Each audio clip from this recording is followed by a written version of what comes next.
Smile 2 est une très très bonne surprise contre toute attente. Parce que vraiment, j'avais pas du tout aimé Smile 1 et j'avais été très déçu alors que Smile 1 a été un énorme succès. On en a fait toute une histoire.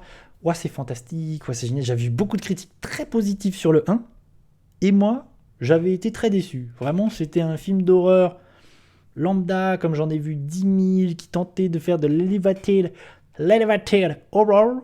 Bon, bref, de l'horreur, voilà, un petit peu qui s'élève, mais bon, ce terme n'a aucun sens, disons-le. Et c'était un film de Parker Finn. La suite est toujours réalisée par Parker Finn. Pourquoi est-ce que je préfère vraiment, j'ai aimé Smile 2 et j'ai préféré Smile 2 au 1. Et c'est un peu amusant parce que des critiques que j'ai vues, j'ai l'impression que les gens qui ont aimé le 1 n'aiment pas le 2. Et inversement, les gens qui n'ont pas aimé le 1 aiment bien le 2. Et je vais essayer d'expliquer pourquoi j'aime beaucoup cet épisode 2. Déjà, le fait est que j'y allais avec aucune attente parce que j'avais pas aimé le 1. Donc j'étais juste curieux. Et j'avais bien aimé la bande-annonce. Et je me suis dit, pourquoi pas. Smile 1, c'est l'histoire d'une sorte d'entité. C'est un film d'horreur où en fait, il y a un personnage qui est hanté par une entité. Et cette entité rend maboule les personnes qui sont infectées. C'est comme si tu étais infecté et tu vois des choses autour de toi et l'entité essaye de te rendre dingue et de te faire te suicider. Et si tu te suicides devant quelqu'un, tu refiles le virus en fait. Pour que c'est un peu comme Ring, où en fait ça se contamine. C'est un virus qui se passe de personne en personne. Et donc si la personne qui est contaminée se suicide devant toi, tu es contaminé à ton tour. Et si tu te suicides devant quelqu'un, c'est comme ça se passe de personne en personne. Et dans le 1, tu suis une personne qui est contaminée et qui essaie de comprendre qu'est-ce qui se passe. Et un truc très classique, elle va mener l'enquête, elle va rencontrer des gens qui ont peut-être des solutions. Et c'est un truc hyper classique, de vraiment comme dans The Ring par exemple, où tu mènes l'enquête et essaies de comprendre qu'est-ce qui t'arrive. Et c'était un petit film qui avait cette idée sympathique, mais qui allait pas très très loin avec ça. Moi je trouve vraiment, je m'étais beaucoup ennuyé. Et je m'étais dit, j'avais eu l'impression de voir ça 15 000 fois. Pas très fun. Il y a un gimmick du smile où les gens infectés, tu commences à voir des gens qui sont en train de sourire, mais de manière un peu flippante. Et la chose que je retiens, moi, du premier, c'est la fin. Mais c'est vraiment quelques secondes. C'est vraiment 1 minute, c'est 30 secondes. C'est-à-dire le final où tu découvres finalement à quoi ressemble l'entité. Tu vois la créature, et la créature est géniale. S'il y a un truc que je reconnais à cette saga, que ce soit le 1 ou le 2, la créature est fantastique. Les gens qui ont designé la créature, en plus c'est des effets pratiques. C'est très très impressionnant, c'est très bien fait, que ce soit dans le 1 ou dans le 2. Vraiment, ça c'est un truc, je m'étais dit, waouh, elle est trop chouette la créature, c'est trop bien. Mais il faut se taper 1 heure et demie de film chiant avant qu'il se passe un truc. Et le 2, il est un peu. En fait, le 2 c'est étonnant parce que c'est à la fois un remake. C'est presque un remake, c'est un peu comme Evil Dead. C'est un peu le Evil Dead 2. Là où Evil Dead 2, en fait, Evil Dead 2, c'est un peu un remake de Evil Dead 1 en différent. Là, c'est pareil. C'est-à-dire que tu reprends le concept dans un autre contexte, avec un autre personnage, mais tu réexposes toutes les règles que tu avais déjà exposées dans le 1. Donc c'est un peu, ça part un petit peu sur la même base. Donc on va te réexpliquer, si t'as vu le 1, on te réexplique les règles, machin, truc, pour que tu recomprennes. Mais là, en fait, l'idée, moi, que je trouve intéressante et que je trouve maligne, c'est que le personnage qui est infecté et qui devient dingue, c'est une chanteuse pop très populaire, comme si c'était Dua Lipa. Comme si Dua Lipa avait été infectée et commençait à péter un plomb, alors qu'elle est au contact de plein de gens. Et elle a sur son dos... il y a beaucoup d'enjeux qui pèsent sur elle. Parce qu'elle a une tournée, elle doit faire des concerts, enfin bref. Elle est au contact de plein de gens. Donc, il y a un enjeu de ouf. Et ce personnage est intéressant. Il est joué par Naomi Scott, qui n'est autre. Je me suis dit en voyant le film, je l'ai déjà vu. C'est Jasmine dans le remake de Aladdin de Guy Ritchie, qui est nul à chier. Enfin, c'est pas une honte absolue non plus, mais le remake d'Aladdin, c'était pas très bien. Et Naomi Scott, c'était Jasmine. Et je la trouve super, cette actrice, en fait.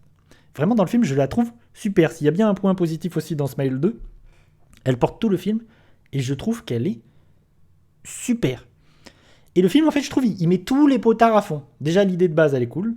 Le contexte, ça change beaucoup de choses. Et ensuite, il met tous les potards à fond dans la violence, dans le gore, dans les idées. Tu sens qu'il y a plus de budget parce que le 1 a cartonné, ça avait coûté très peu cher à produire, à réaliser.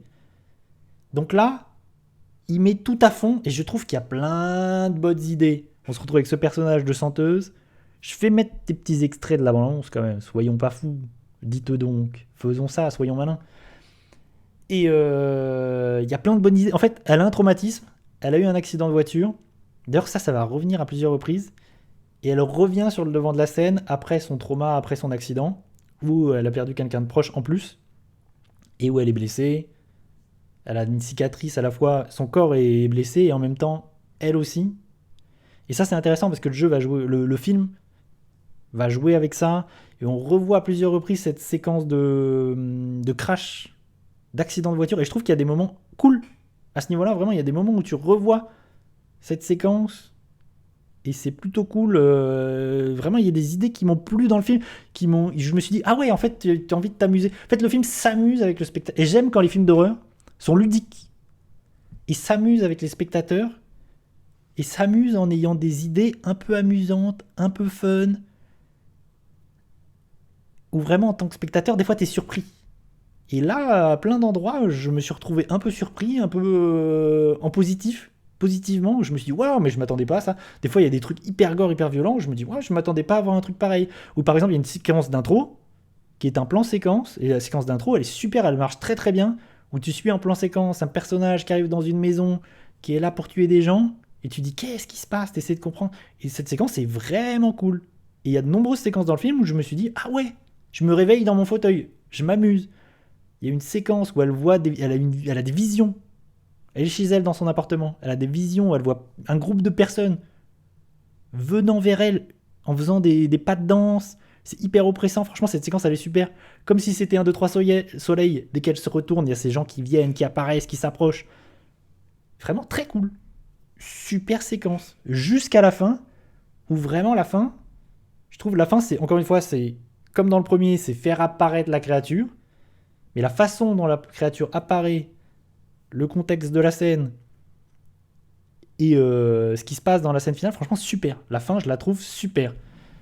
Et il y a autre chose que j'aime, c'est que le film, il joue beaucoup sur l'ambiguïté. Et ça, c'est très très très très cool en tant que spectateur, parce que tu joues avec le spectateur. C'est-à-dire qu'elle voit des visions, elle voit des choses, et à un moment donné, tu sais plus ce qui est vrai de ce qui est faux. Donc il y a des personnages qui interviennent pour l'aider ou pour pour la faire souffrir, et tu sais jamais si c'est dans sa tête, et plus le film avance, plus tu sais plus en fait. Et ça, c'est très cool parce que le film joue beaucoup avec ça. Donc, à certains moments, le film va s'amuser avec ça, va retourner la chose en se disant, et tu réalises, ah merde, en fait, depuis le début, ça c'était dans sa tête et c'était des visions, et ça j'ai aimé, ça m'a beaucoup plu parce qu'il y a presque, s'il y a un peu des twists vers la fin, et à un moment donné, tu réalises que en fait tout ce que tu venais de voir c'était pas réel, et ça c'est très très bien joué. Il y a vraiment des trucs comme ça très très bien joués, et jusqu'à la fin, à un moment à la fin tu te poses la question, à partir de quand ce qui s'est passé était vrai ou faux, à partir de quand c'était dans sa tête et c'était l'entité démoniaque qui lui faisait voir des choses. Et il s'amuse avec ça, et je trouve qu'il s'en amuse avec facétie, avec amusement, et j'ai passé un super moment. Vraiment Smile 2, sans être chef-d'œuvre, j'ai passé un super moment. Je pense que je le reverrai avec plaisir. Parce que vraiment, c'est un film d'horreur hyper efficace. Et je suis curieux de voir ce que va faire Parker Finn par la suite. Par contre, je pense que là, il a fait le tour un petit peu, même très clairement, de son concept. Et que j'aimerais le voir partir sur autre chose. Parce que si c'est pour faire un Smile 3, avec toujours la même idée, parce qu'au bout d'un moment, ce concept, si tu fais un troisième épisode, ça va être la même chose. Sauf si tu décides de pousser et de qu'est-ce que c'est la créature et d'aller plus loin dans le lore de la créature et d'explorer ça, quoi. Qu'est-ce que c'est, pourquoi, comment, et d'aller un petit peu plus loin. Mais en tout cas, vraiment très cool film d'horreur sorti cette année. Pour moi, très très très bonne surprise que ce Smile 2.